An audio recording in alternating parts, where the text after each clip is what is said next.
Our defence specialist Julian Rush has the details. I will try to capture... On Monday, the day before the US Secretary of State Colin Powell addressed the UN, Downing Street published its latest paper on Iraq. It gives the impression of being an up-to-the-minute intelligence-based analysis, and Mr. Powell was fulsome in his praise. I would call my colleagues' attention to the fine paper that the United Kingdom distributed yesterday, which describes in exquisite detail Iraqi deception activities. Published on the Number 10 website and called Iraq, its infrastructure of concealment, deception and intimidation, it outlines the structure of Saddam's intelligence organizations. But it made familiar reading to a Cambridge academic. Many of the words and phrases that it used I recalled from another context. So I searched around the other articles that I'd read on Iraq's organisations, its military and security organisations, and realised that large sections of the British government's dossier were actually copied. Copied from here, an article last September in a small journal, the Middle East Review of International Affairs. Its author, Ibrahim Al-Marashi, a postgraduate student from Monterey in California. The document, the British government dossier, is 19 pages long. Most of pages 6 to 16 are copied directly from that document. Word for word? Word for word. Even the grammatical errors and the typographical mistakes are copied. Large sections do indeed appear verbatim. This, for example, 6 paragraphs long on Saddam's special security organisation. The exact same words are in the Californian student's paper. Of military intelligence, Al-Marashi writes, the head of military intelligence generally did not have to be a relative of Saddam's immediate family nor a Tikriti. Saddam appointed Sabir Abdelaziz al-Duri as head. Note the comma after appointed. Downing Street paraphrases the first sentence, but the second is cut and pasted, complete with the same grammatical error. Academics take plagiarism seriously. It's intellectual theft. Downing Street didn't ask for permission to reproduce the work, which is not current, but actually an historical analysis of the Iraqi occupation of Kuwait before the last Gulf War. He's writing his PhD thesis on the operation of Iraqi forces inside Kuwait, and his primary source of information is documents captured from the Iraqi government in 1991. The information, therefore, that he is using is 12 years old, and he acknowledges this in his article. The British government, when it transplants that information into its own dossier, does not make that acknowledgement. So it is presented as current information about Iraq's current security services, when really the information that it is using are some 12 years old. Downing Street copied from 2 other articles from the magazine Jane's Intelligence Review. Its editor is happy to be quoted, less happy at the selective way some parts were edited. What you need to look at is exactly how it's been compiled and collated. And the questions that you're asking about, has certain things been selected for spin, are right questions to be asked. In several places, Downing Street edits the originals to make more sinister reading. Number 10 says the main intelligence agency is spying on foreign embassies in Iraq. The original read, monitoring foreign embassies in Iraq. And the provocative role of supporting terrorist organisations in hostile regimes is weaker in the originals, aiding opposition groups in hostile regimes. And an original phrase describing a group made up of bullies and country bumpkins is in Number 10's version just bullies. Editing to make Saddam's apparatus look more terrifying, raising questions about the way Number 10 is spinning the justification for war.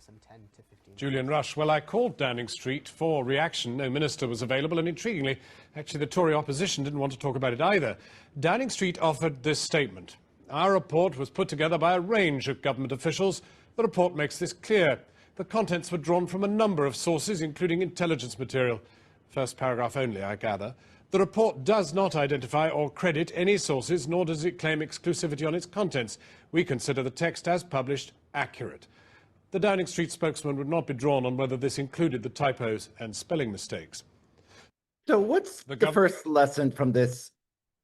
Well, Tony Blair didn't have access to Grammarly, obviously, back then, or Turnitin. But it has relevance for the justifications. Take Iraq, replaces it with one letter. And I want you to think of all the intelligence about Iran's nuclear program and how that was used to justify military action. This is a lesson to be skeptical when a state says we have intelligence showing a particular threat. So let's begin.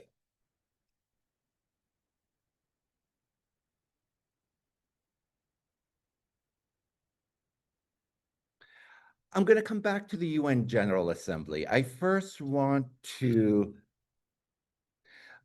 look at this iconic pose of Colin Powell, then US Secretary of State, and let's remember, why was he on the floor of the UN General Assembly that day?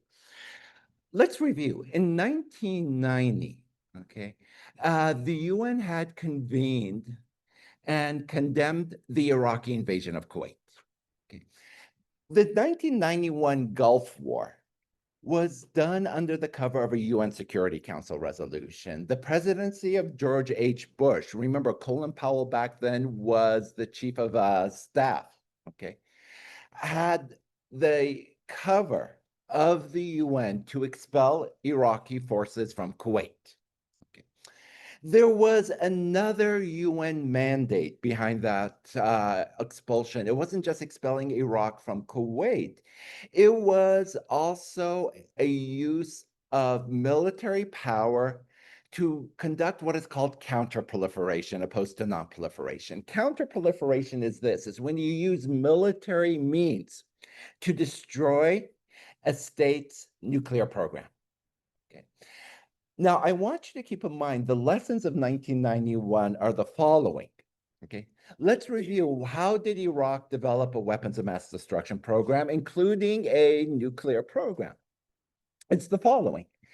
In 1981, Israel conducted an air raid to destroy Iraq's nuclear program. That's 1981. In 2025, we've seen a repeat of counterproliferation. Now, this is a question I want you to ask. Was counterproliferation successful? Can it be successful opposed to nonproliferation? A facility was attacked. It was called Osirak or Tammuz, and you'll be surprised how much religion plays in obtaining nuclear power or nuclear weapons. Tammuz, Osirak, these are Babylonian deities. The facility was destroyed. Counterproliferation worked. Now, here's the caveat. You cannot bomb a country's knowledge and scientific base. The nuclear scientists who up until that point had opposed helping Saddam Hussein develop a nuclear weapons sought to now work on this program in the name of a nuclear nationalism to spite the Israeli raid. I want you to look at the lessons here, and the program literally moved underground. This is what I was looking at in my doctoral thesis. This is what was plagiarized. They just took out the date. So instead of saying I'm looking at a nuclear program from the 1980s to the 1990s, they just said it never stopped on the eve of 2003. The US then conducted a second round of counterproliferation. But what really dismantled the weapons of mass destruction program? You might have seen some letters there, UNSCOM and UNMOVIC. So for those of you here, the UNSCOM was the UN mission on the ground to confirm the nuclear program had been dismantled. It was that agency of nonproliferation that got Iraq to nonproliferate. The problem was that as of 2003, neither the US nor the UK basically believed UNSCOM had done the job, when in fact they had. And UNMOVIC was the next non-proliferation stage. The next UN resolution put UNMOVIC on the ground to make sure that the nuclear program had been dismantled. And Hans Blix said, more or less, it had been dismantled. Yet the war happened anyway. This is where I come into the picture. The war happened anyway. Colin Powell could not obtain a second UN Security Council resolution for the 2003 Iraq War, and that's what made it different. The point was, do you see what it took to dismantle Iraq's nuclear program? And now ask yourself this in 2025. How much was given up on in the summer of 2025 was nonproliferation? The minute bombs started falling, the US and Israel resorted to counterproliferation. Now, I'm telling you what it took for the dismantling of Iraq's nuclear program, which was weaponized. Still to this day, we are not sure if Iran has, in fact, how far, or if it is trying to weaponize its nuclear program. Okay, this is the caveat. This is the lesson we have to learn. And this is why I'm saying you have to be skeptical when you hear about intelligence in this case. That's the lesson I want you to take in part. So let's go back now and reflect on Hiroshima. What does Hiroshima reflect in 80 years later? I'm going to my conclusion. It's the following. If Iran were to get a nuclear weapon, it would really follow the same path that was pursued 80 years ago. And so with this caveat, I'm adding this phrase because I'm adding this meme from a librarian because to my shock, at the Kroc School at the University of San Diego, we had somebody, a survivor, the daughter of the survivor of Hiroshima. And what I learned in the name of peace education was that she was getting a lot of pushback. Okay. People were telling her when she was talking about Hiroshima in the US, why bring up this episode 80 years ago? Wasn't it not your fault, Japan, that the atomic bomb was unleashed upon you? Aren't you making the US look bad by talking about Hiroshima? And it was a shock to me. Her name is Dr. Akiko. Okay. And so when she spoke of this experience, I found this meme, okay? And this is a meme to her detractors who are saying it was your fault that the atomic bomb was dropped over Japan. Studying history will sometimes make you uncomfortable. Studying history will sometimes make you feel deeply upset. Studying history will sometimes make you feel extremely angry. If studying history always makes you feel proud and happy, you probably aren't studying history. And this is also a lesson in the country I come from, where the Smithsonian and a variety of museums are having history rewritten to make people proud and happy. So let's go back to the year 1937. This is where our lecture begins, and our lecture really is focusing on somebody who did really good conflict management and analysis. Okay. His name is Eric Arthur Blair. You might know him as George Orwell. George Orwell was a veteran of the Spanish Civil War. And, with conflict management and analysis, what I argue is the Spanish Civil War and World War II were not separate conflicts, that the roots of the Spanish Civil War fed into World War II. But here is George Orwell on the outskirts of Madrid. Now, I want you to think, when he was fighting in the Spanish Civil War, what did he witness? There was another person, another Briton, who was also mobilized during World War II. And this is somebody who I would argue also did good conflict management and analysis. His name is Ian Fleming. And he worked for British Naval Intelligence. I'll come to how these two figures come together, but nevertheless, let's continue. Let's go back to the Spanish Civil War.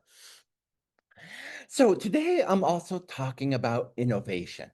And here is, remember, most of innovation. You might think of the iPhone, right? And let's just go for an easy definition of innovation. Innovation is not invention. Invention is basically creating something that is groundbreaking.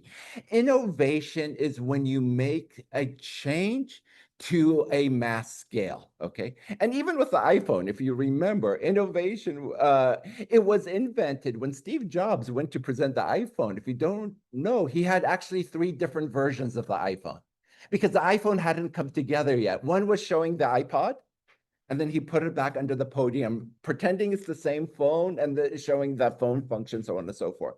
Innovation or disruptive innovation is iPhone 17 coming out 17 years later and making companies like, how many of you have a BlackBerry? Or even remember what the BlackBerry was? How many of you have a Nokia? That's the disruptive innovation. And the chairman of Nokia, who just, was in tears going bankrupt a few weeks ago, he said, our company did nothing wrong, but they did fail to innovate. Here is a tragic case of innovation. The invention is the following. The deliberate bombing of civilian masses over a Basque town called Guernica was something Orwell would have witnessed during the Spanish Civil War. Now, the innovation was this. Look at this. This is a passenger aircraft. What is happening is the rigging of the passenger aircraft for the bomb base to open, for bombs to come out. Okay. What is being reflected in the following painting? You see, what is Picasso doing? He is reflecting the innovation. Death never came from above on a mass scale in 1937, you see. It never came on a mass scale. Look at the heads pictured above, looking upwards. It was a reflection of the shock of death coming from above. This isn't the innovation just yet. They're innovating. This is what both Italy and Germany was experimenting with. Now I'll go to the UN General Assembly. So I'll take questions at the end. We lost a bit of time because we got hacked, but let's look at this. So let's go back to the UN General Assembly. Okay, why is there a simulacrum of Guernica in the UN General Assembly again? It was for this. It was basically to say Guernica will never happen again. This is what the UN was established for, right? But in fact, Guernica would happen again. When Colin Powell went in front of the UN, he did two things. One is he held a vial of anthrax, not a real one, another simulacrum. This is a story of simulacra. He held a vial of anthrax in his hand, right? And he refused to take pictures in front of the Guernica mural in the UN General Assembly lobby because he knew Guernicas would be repeated over the skies of Iraq. Now, with another pernicious weapon, if I don't get time to talk about it, with bombs being dropped over Iraq, with something called depleted uranium. This is the other hidden Hiroshimas that we don't talk about, the slow, painful legacy of Hiroshima. So no, usually VIPs at the UN General Assembly usually take pictures in front of Guernica. Powell didn't. You all know this guy, right? My ex-girlfriend, I think, married him to make me jealous. It was her rebound guy. Okay, a little something to lighten up the humor after our little intrusion. Okay, so anyway, this is where the original Guernica is. The original Guernica. Now, why is this important? Because it gets to the field of human security, you see. You see, what is happening, and here I'm forcing a student to bear witness. I'm teaching in Madrid in a few weeks from now. I usually make students go here to bear witness to the victims of war, you see. The agents of war aren't present in it. It's the victims of war that are present in this image. Now, from that iconic moment of Powell holding the simulacrum of, look what's happening now at the UN General Assembly. An artist created a bust of the moment Powell went in front of the UN General Assembly. Now, this is a story of three simulacra, with a simulacra of anthrax, a vial of anthrax in his hand. Remember what was earlier in that same hand, a simulacrum of intelligence, which in fact was a plagiarized document from my own research. And finally, Guernica. Now, how does all of this come together? Okay. First of all, if you don't know what anthrax is, here we go to the other elements of international law that try to manage weapons of mass destruction. So we have the Nonproliferation Treaty, we have the Chemical Weapons Convention, and we have the Biological Weapons Convention. Iraq did experiment with anthrax, but never really weaponized it. And you see it here. What is anthrax? It's a living spore, Bacillus anthracus. Okay. Al-Qaeda, basically Powell was arguing that Iraq would hand Al-Qaeda anthrax. Okay, among many other things. Anthrax is a threat. It is a threat in Siberia. It's a spore that infects reindeer, for example, and as the tundra melts, anthrax spores are getting released and killing herdsmen there. Okay, but in terms of biological agents, and both the US and USSR tried to weaponize smallpox, the greatest killer of all humanity. But do you want to know, in terms of biological agents, in terms of humanity harnessing the power of nature, do you want to know, by the way, what is the deadliest biological agent? It's a botulinum toxin. Combine it, what do you have? Give me an abbreviation. Botox. People don't realize Botox was originally created as a biological weapon. When I say it's the greatest killer, is this. You have to go to a clinic to inject a biological weapon into your body. How many people buy bad Botox off the internet and inject themselves with it? And you can't imagine how many people have died from this. And then, of course, I'll skip the chemical. Let's go back to 1937. This is the other Guernica that got forgotten. Okay, a child at the Shanghai train station. We don't know the sex because the child has been burnt. Its parents are dead, but bombed from the same technology. Bombed from the air, the deliberate targeting of the masses. I want you to go from 1937. Now, here again, the innovation is happening. Who would have guessed? I want you to go from 1937 now to August 6, 1945. And it's the same dynamic. Instead of bombing the masses with multiple bombs, all that is being unleashed is a single bomb. A single bomb. And this is what I'm showing you. This is where the innovation is happening. Now, Akiko at the Kroc School was saying, this is the problem. When we think about this event, we always have the perspective above the mushroom cloud. And why was Dr. Akiko having so much pushback? She was talking about this event from the perspective of her father who survived it, under the mushroom cloud. And so when she said that, I was like, how could I convey to you, what have I been using in the years of teaching this subject to give the perspective of the mushroom cloud? Think of this. And I want you to go to this haunting.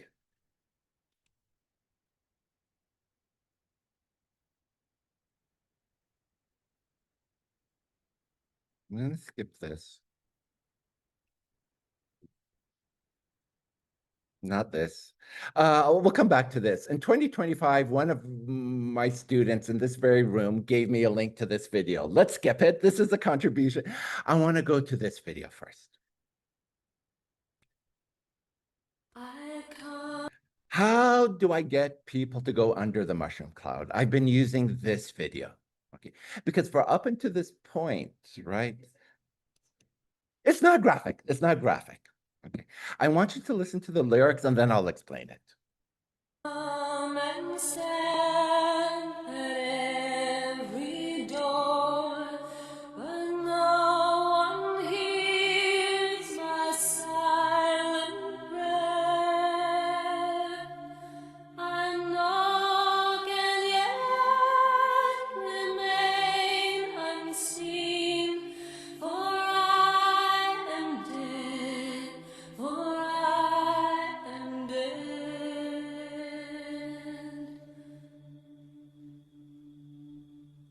I'm only 7, although I died in Hiroshima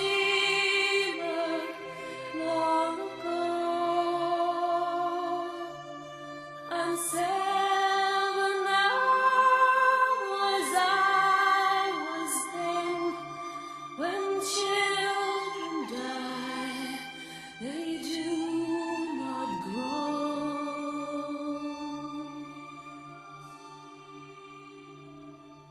My hair was scorched by sun and flame. My eyes grew dim, my eyes grew blind. Death came and turned my bones to dust, and that was scattered by the wind.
Let me now explain what's happening with the video. Nazım Hikmet was a Turkish poet. This is his poetry translated beautifully into English. The music is from This Mortal Coil. It's a British music group from the 1980s. This is how I basically, in kind of as an educator, have been trying to give the perspective from underneath the mushroom cloud. Another powerful way of communicating this, I highly recommend this video. It was produced in 2015. Some of the analysis, well, you'll see why it might be off, but I want to just go to the first part. It's a powerful way of connecting not only, well, let me have them explain their methodology. What this video is trying to do. Stack up to other wars in history, including trends in recent conflicts.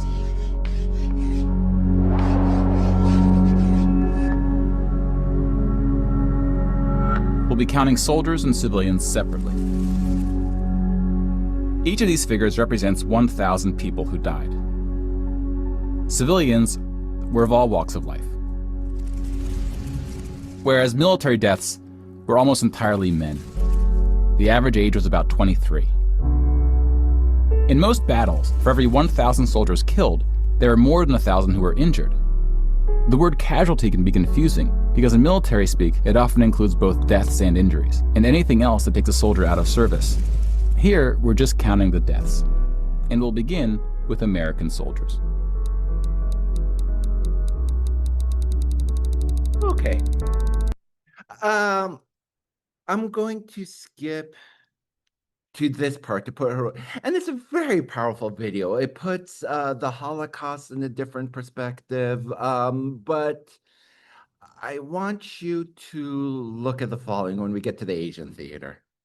Oh, sorry, let's do this. Civilian deaths in Europe. If you add this to the European military deaths we already covered, 40 million.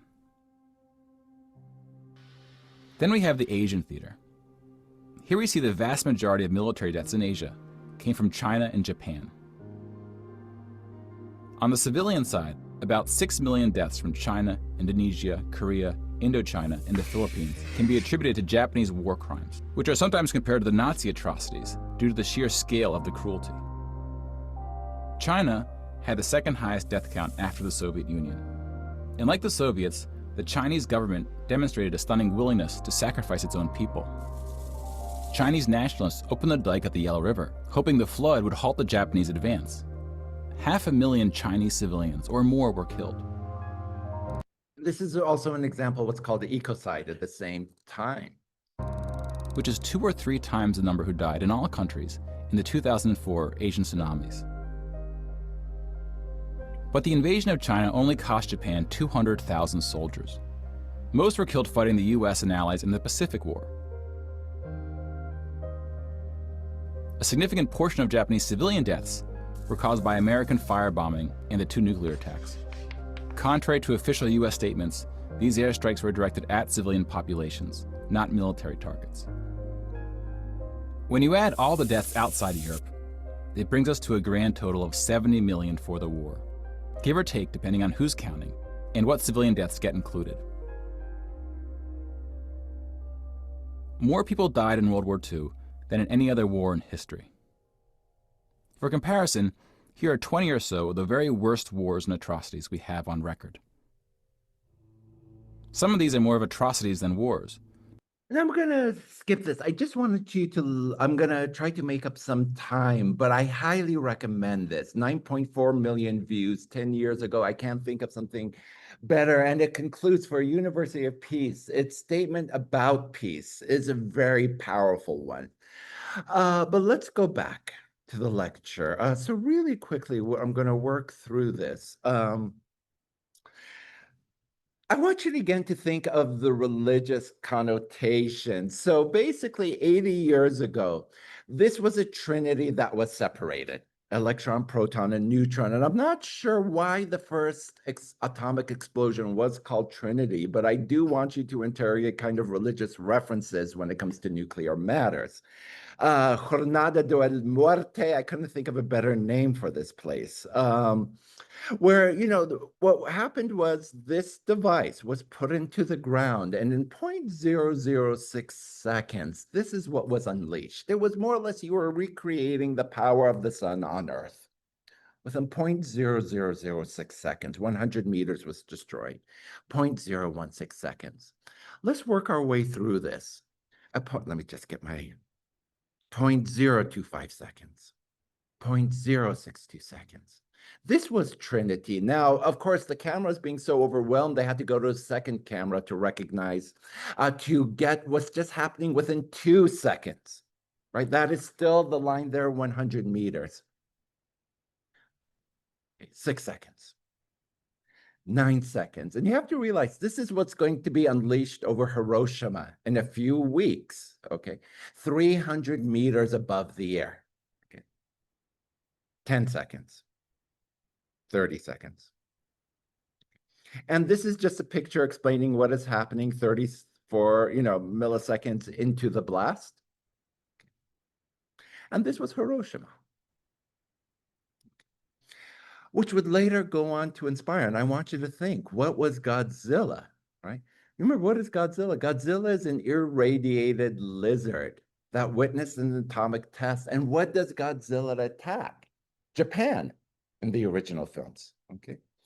And what about this? People always think it's Nagasaki. It's not, it's Dresden. You see, Dresden was also obliterated off the face of the earth. Now, what's the difference was how long the destruction took, okay? Dresden was obliterated over the span of a night with 100 bombers, okay? This was within, well, you know how long this took, okay?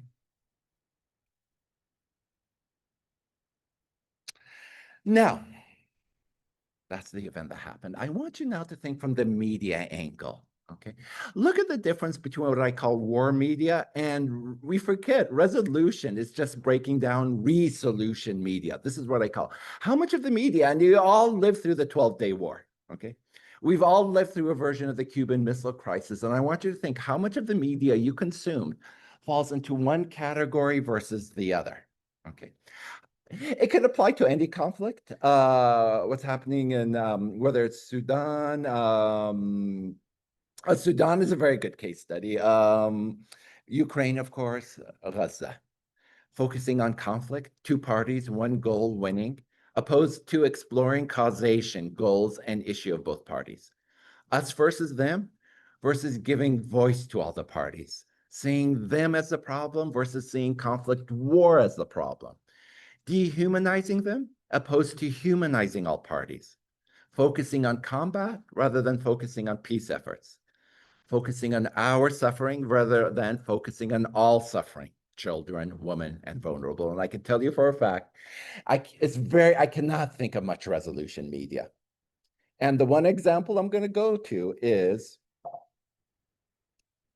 George Orwell himself. Here he is now, he makes a cameo, and you probably don't realize George Orwell is not only giving us an example of resolution media, but you probably forgot in this period how he was doing really what I'm amazed by, what I would call in the discipline conflict management and analysis. And it's this.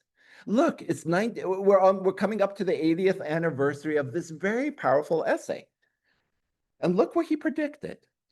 Around then, I could only imagine 3 or 4 countries in the world capable of making this weapon. It's not going to reverse history.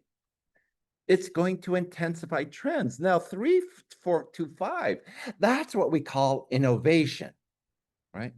The history of civilization is the history of weapons. Gunpowder led to the overthrow of feudalism. Think the knights in shining armor were now redundant. The musket and rifle led to the success of the American and French revolutions. Now, what's going to happen is the following. So he said, look at number 3, and that was a reference to Dresden in the picture I just showed you. Okay. H.G. Wells said, we can destroy ourselves with our own weapons now. And if you're not familiar, who is H.G. Wells? Another British writer. Think of War of the Worlds, right? The aliens destroying us was a reference to British imperialism. Where are we now? What did he declare? We've just entered a permanent, he basically said it's only a matter of time before the Soviets are going to get this weapon. We will enter a Cold War. Introduced in italics because this is his term. From this point onwards, the next 4 decades are Orwell's. He got it right. It's a no longer large-scale wars, but a peace that is no peace. And that's it. The Cold War was born with this essay, again, 80 years ago. Yeah. One, and they have to leave. Okay. Yeah, let me finish. Who else did very good conflict analysis? Carl Sagan, the astrophysicist. And he gave us another powerful term called nuclear winter. And I give Carl Sagan the last word. And then hopefully we'll have a little time for questions. So let's go to Carl Sagan.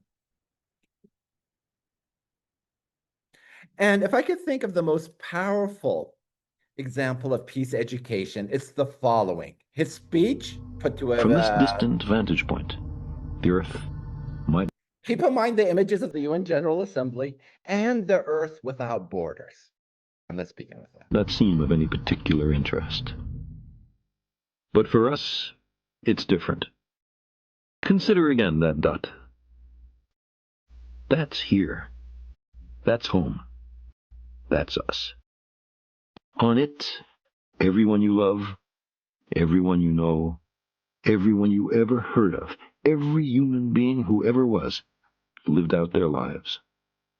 The aggregate of our joy and suffering, thousands of confident religions, ideologies, and economic doctrines, every hunter and forager, every hero and coward, every creator and destroyer of civilization, every king and peasant, every young couple in love, every mother and father, hopeful child, inventor and explorer, every teacher of morals, every corrupt politician, every superstar, every supreme leader, every saint and sinner in the history of our species lived there, on the mote of dust, suspended in a sunbeam. The Earth is a very small stage in a vast cosmic arena.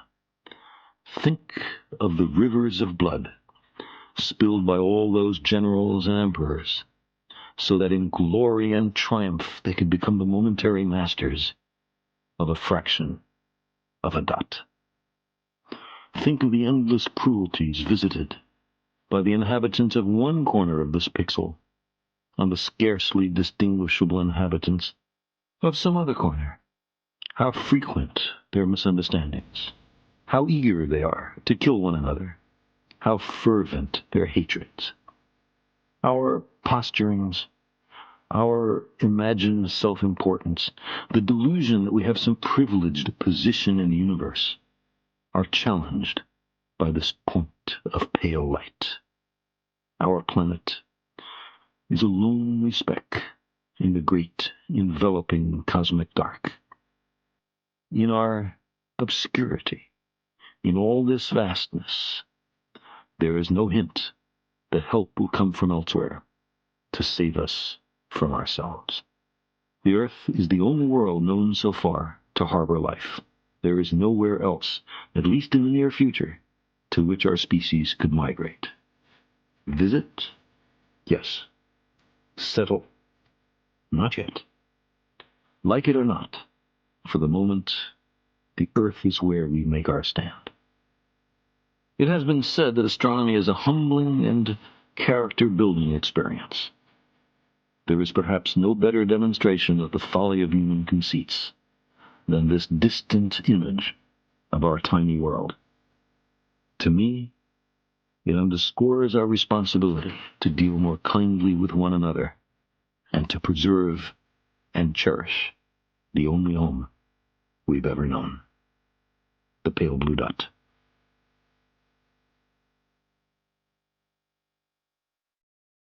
Couldn't think of a better way to end this message, 80 years after Hiroshima. Very good. That's it. I let Carl Sagan have the last word.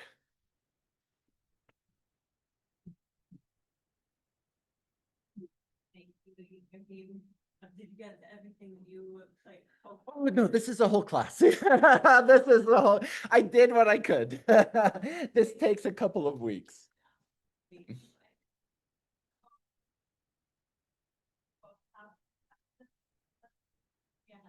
Can we keep the microphone? Or there's lots of questions.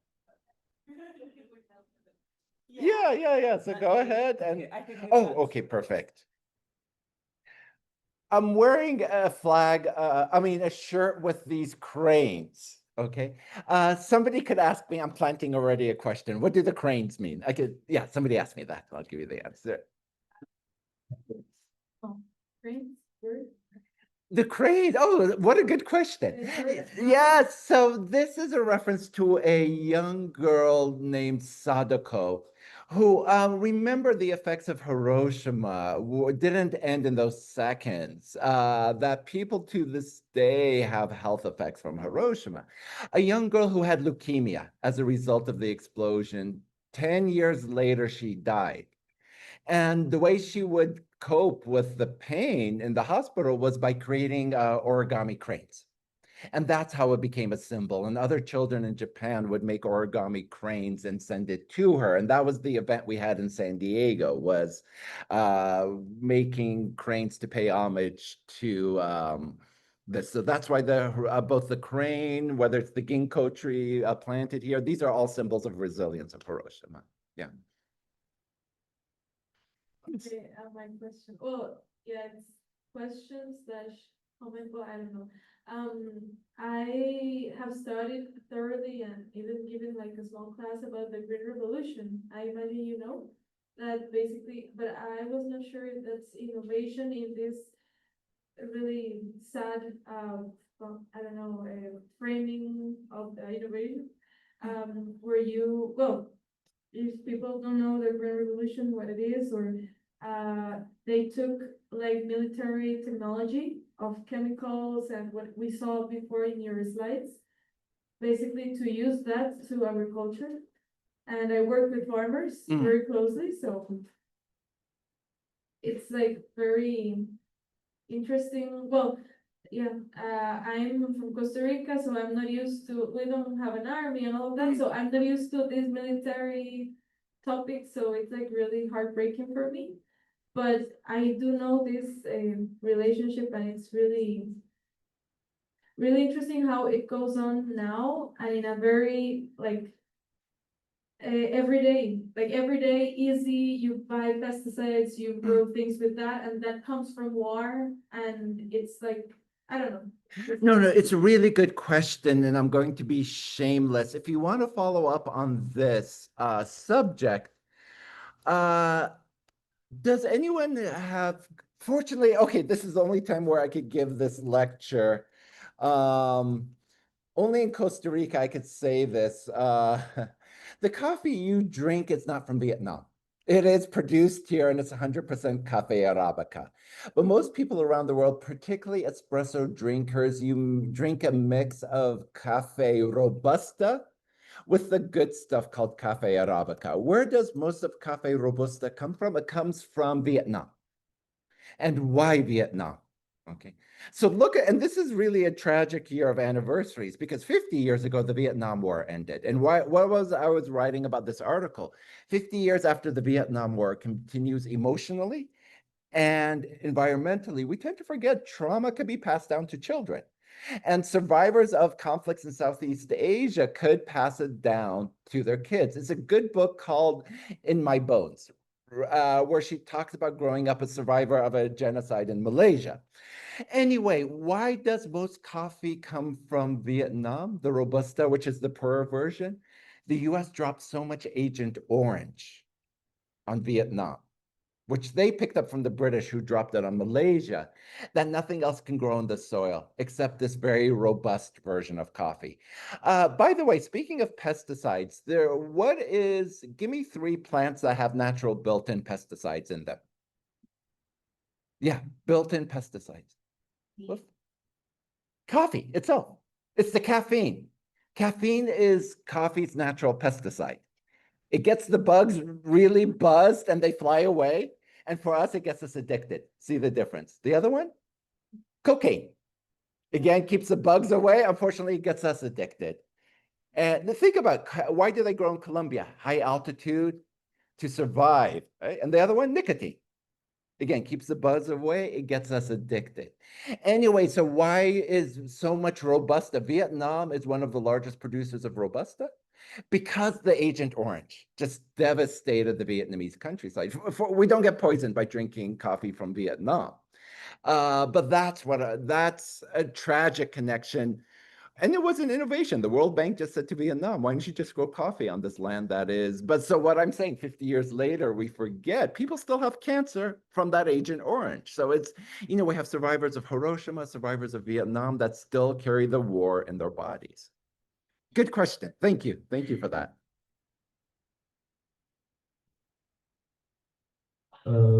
So my question is essentially, how long did it take for you to realize that your article had been published? That's a really good question. I didn't realize it.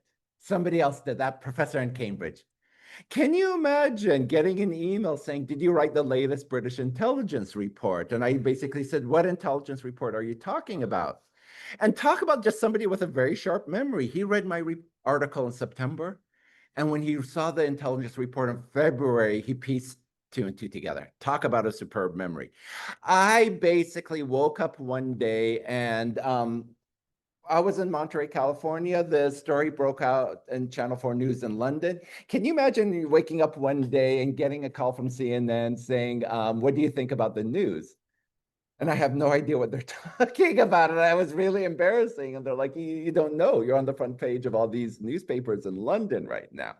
So that's how long it took. About, I think, a couple days cycle, maybe 48 hours in total.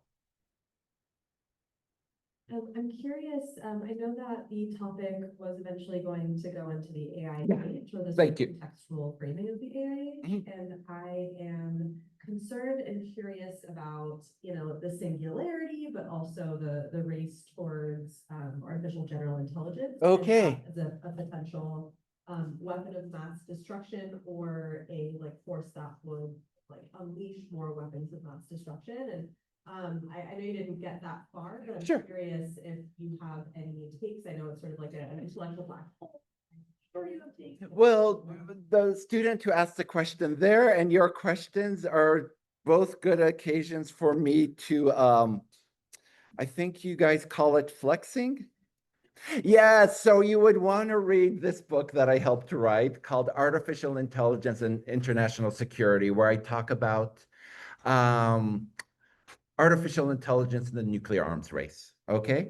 And then another subject I'm working on is deep fakes. Okay, so here are the 2 levels. During the 12-day war, there was a lot of disinformation due to deep fakes on the Israeli and Iranian side. So that's one level, is the informational. AI is gonna do this. AI is gonna make it easier to produce nuclear weapons.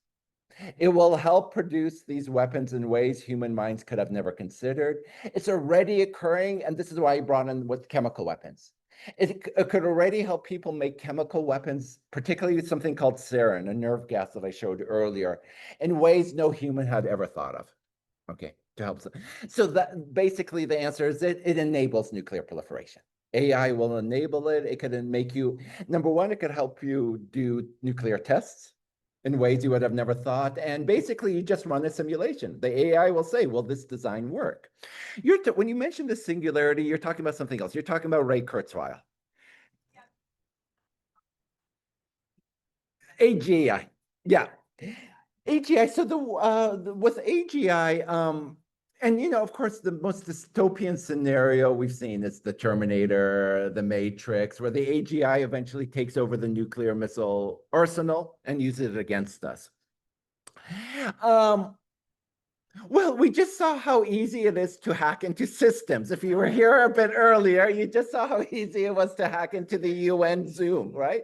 So this is the more nightmare scenario, because everyone in the security domain says we'll never, combine AI with the decision to launch, right? But then again, the idea of the ability to hack into these systems. Let me put it this way. Over the summer, we were talking about the 12-day war. Any missile that was launched by Iran that was intercepted, and not all were intercepted, that's AI at work.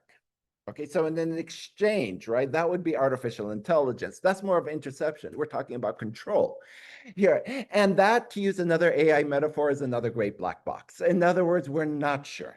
And you see, in this article I'm writing, a lot of it is just science speculation on the lines of science fiction.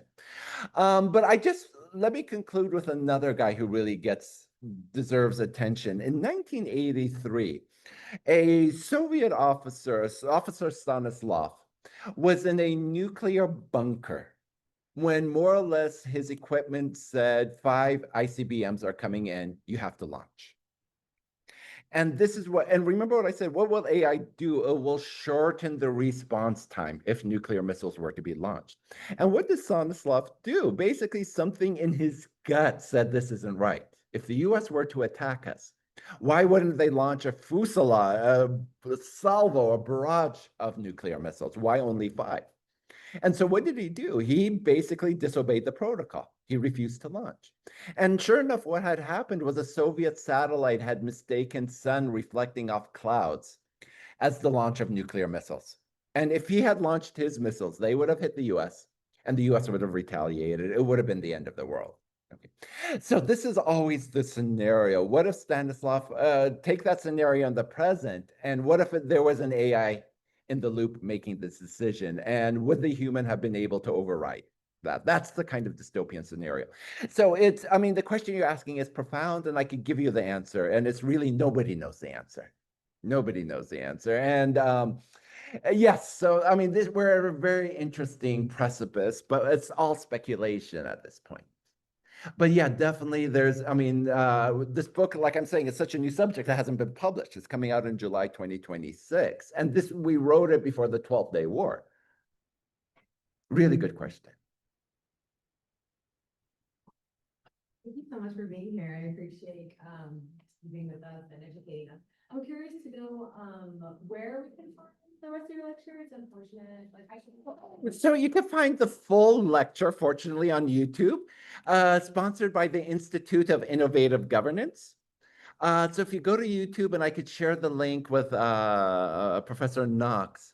But there was one thing I really wanted to acknowledge, was that for all our fixation on weapons of mass destruction, we tend to forget the greatest weapon of mass destruction in the 20th century was machetes produced at China for 10 cents a piece, a radio station in Rwanda, and poorly produced magazines like this. I mean, if you think about it, for all our fixation on this, we tend to forget weapons of mass destruction were still hatred, machetes, and 100 days of slaughter. The same, it's I just wanted to conclude with another great thought, and I owe this to kind of my partner in life who gave me this inspiration. It's interesting. I want you to think of something from a gendered perspective. We all remember Oppenheimer as one of these great men of history, the great men of history who made such a difference. And it says a lot. Oppenheimer, and I don't know if you remember this famous phrase of his, where he quotes, we've become Shiva, the destroyer of worlds. Again, the kind of confluence of religion and atomic power. But it says a lot how that had to compete, the great man of history thesis, with a film that tried to untackle systemic patriarchy on a systemic level. And I find it quite ironic that both these films were going at it. These were just a couple of points. But yes, if you go to YouTube, just type in my name, I think it should come up. I have my own YouTube channel. You can find the full lecture as well, where I talk about really this thing called military innovation as well. Thank you so much. Sure. And are you plan on doing any other lectures while you're here? No, well, if I were to be had back here, I'll do it in a heartbeat, because my lecture in 2000s was transformative. So if I were to be invited, I'll come back in a heartbeat. Does this at all, like your work, does it cross at any point when it comes to like international customary law or like international law and human rights law at all? Does my work deal with it? Yes, you can go to my lecture. Yeah, I hate to again advertise. Go to my YouTube channel where I have a lecture of the future of international humanitarian law post-Trump.